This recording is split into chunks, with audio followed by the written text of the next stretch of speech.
بسم الله الرحمن الرحيم الحمد لله رب العالمين الصلاة والسلام على رسول الله صلى الله عليه وسلم إن شاء الله يا الله فقدك هنا በዚህ ቻናል ላይ ተከታታይ የሆነ የአረብኛ ቋንቋ ትምህርት እጀምራለሁ። ስለዚህ ይህንን ትምህርት በመቀላቀል አረብኛ ለመናገርም ለመረዳትም በተለይ ደግሞ ቁርአንን እየተረዳን ለመቅራት ለመስማት እና አላህ ሲናገር ቀጥታ ለመስማት አላህ የተናገረበትን ቋንቋ መማር ያስፈልጋል። ዛሬ ብዙ ሙስሊሞች ብዙ አይነት ትምህርት ተምረናል፣ ግን ለአረብኛ ቋንቋ ግን ተገቢውን ትኩረት እየሰጠን አይደለም። ስለዚህ ኢንሻአላህ እና በጋራ እንማማር አረብኛ ቋንቋ። የዛሬው ክፍል 1 ነው። ላይክ እንደ መግቢያ አስቡት አስቡትና ስለ አረብኛ ቋንቋ ስታስቡ አረብኛ ቋንቋ ውስጥ ያሉት ቃላቶች በአጠቃላይ በአረብኛ የምታውቁት ቃላት በአጠቃላይ ፊደሎችም ሊሆን ይችላሉ።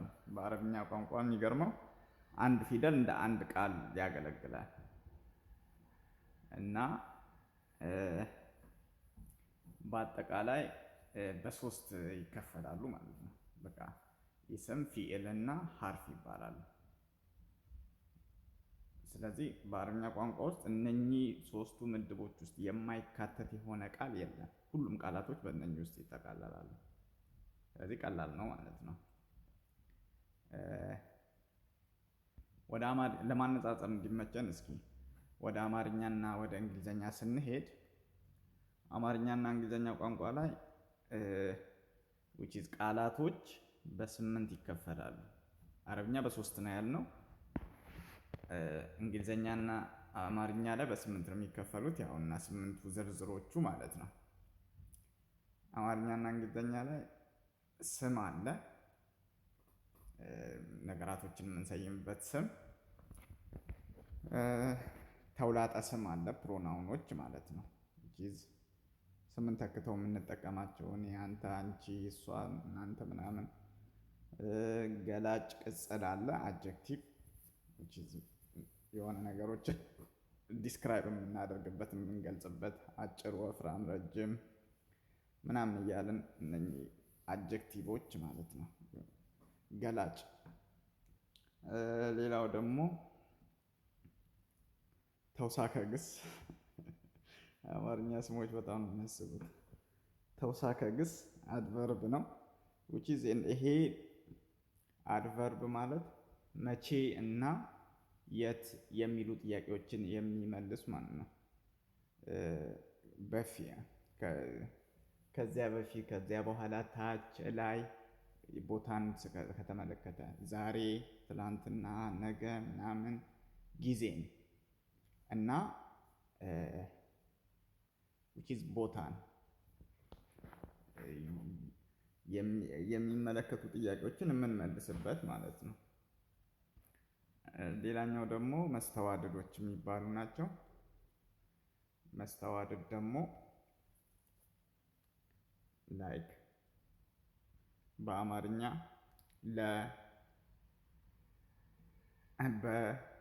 ምናምን የሚባሉ ፊደሎች ማለት ነው። ለምሳሌ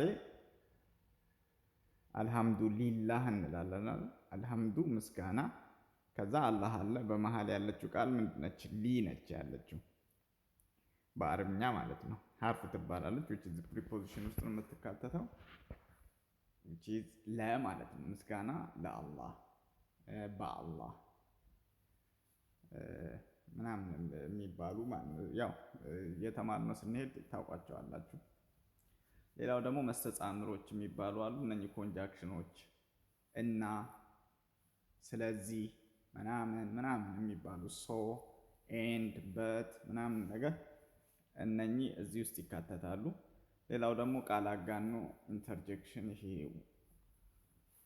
ማጋነኛ ማለት ነው። ዋው ምናምን ምናምን እነኚህ አይነት ቃላቶች እና አክቹዋሊ አረብኛ ሁሉንም እነኚህ ስምንቱም ዝርዝሮች አረብኛ ላይ አሉ። ስምንቱም ዝርዝሮች አረብኛ ላይ አሉ። እንዴት አረብኛ አንዱ እንትን ውስጥ ጨምቆ ይይዛቸዋል እንዴት እንደሆነ ይቀጥላል።